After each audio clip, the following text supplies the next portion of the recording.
اعوذ باللہ من الشیطان الرجیم بسم اللہ الرحمن الرحیم. ادغام پڑھ رہے تھے ہم کہ ایک حرف کو دوسرے حرف میں داخل کرنے کو ادغام کہتے ہیں. ادغام کے حروف جو ہے وہ یرملون ہوتے ہیں.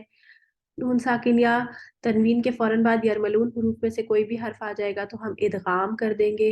ادغام ہمارا دو قسم کا ہوگا, ایک غنہ کے ساتھ اور ایک غنہ کے بغیر. اس کو پڑھیں گے ہم ادغام مال غنہ. مع کا معنی ہوتا ہے ساتھ. آپ کہتے ہیں نا بیما بیما اہل و عیال, کبھی آپ نے کارڈ میں دیکھا ہوگا کارڈ میں پڑھتے ہیں نا بیما اہل و عیال, آپ کو دعوت ہے بیما اہل و عیال, تو یہ ماں جو ہے اس کا معنی ہوتا ہے ساتھ, یعنی ود فیملی ہم کہیں گے نا, یعنی غنہ کے ساتھ ود غنہ. اور ادغام بلا بلا ہم کہتے ہیں نا بلا وجہ, بلا وجہ ہی ناراض ہو رہے ہو یعنی کہ کوئی وجہ ہی نہیں ہے, تو بلا کا مطلب نہیں, نہیں ہونا. تو ادغام بلا غنہ یعنی لام کے بغیر سوری غنہ کے بغیر, لام کے بغیر. ٹھیک ہے, تو اب یہ کس قسم کے غنہ ہیں یہ دیکھیں. اب اس کو مزید ڈیفائن کیا ہے انہوں نے. ادغام مال غنہ کب ہوتا ہے؟ جب یرملون حروف میں سے لام اور را کو نکال دیں تو بچ گئے آپ کے پاس یمون حروف. صحیح ہے, یرملون میں سے را نکالا, ملون کا لام نکالا, تو بچ گئے یا میم واو نون. یہ حروف آ جائیں گے تو ہم ادغام مال غنہ کریں گے. اس میں باقاعدہ دو حرکت کے غنہ کریں گے, جیسے من یقولو. آپ اس کو پڑھیں گے کیسے؟ ناک میں آواز جانی چاہیے. اسٹوڈنٹس کیا کرتے ہیں, من یقولو من یقولو, ناک میں سے آواز ہی نہیں نکلتی. من یقولو ناک میں آواز جانی چاہیے.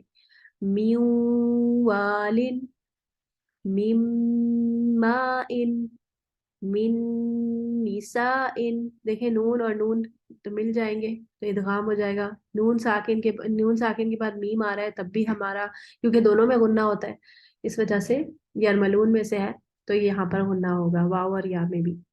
یہ 4 حروف ہو گئے. اس کے بعد بلا غنہ کب ہوگا؟ کہ جب ہم نون ساکن یا تنوین کے بعد حروف لام یا را میں سے کوئی حرف دیکھیں گے تو نون کا ان حروف میں ایسے ادغام کریں گے کہ نون کی کسی صفت کا اظہار نہ ہوگا, نہ ہی نون کا مخرج لیا جائے گا, بلکہ نون پوری طرح مدغم ہو جائے گا, ملا دیا جائے گا, یعنی غائب ہی ہو جائے گا ایک طرح سے. تو کیسے پڑھتے ہیں ہم یہ لفظ؟ ہم آپ پہلے سے پڑھتے آ رہے ہیں, آپ کو یہ بس رول آج پڑھ رہے ہیں, یہ آپ کو پہلے سے پتا ہے. یہ اردو میں بھی جب ہم پہلے بھی پڑھتے تھے نا تب بھی ایسے ہی پڑھتے تھے. مر ربہم, مل لسان, نون نہیں پڑھتے تھے, بالکل غائب کر دیتے تھے. ادغام کو قرآن مجید میں تشدید کے ساتھ لکھا جاتا ہے, لیکن درمیان میں اگر وقف کی علامت یا آیت کا نشان آ جائے تو تشدید نہیں لکھی ہوگی, لیکن وصلاً قواعد کے مطابق ادغام کیا جائے گا. بات سمجھ آئی ہے نا؟ کہ اگر فرض کریں کوئی ایسی آیت ہے جس میں, ایک منٹ, جیسے میں کہوں کہ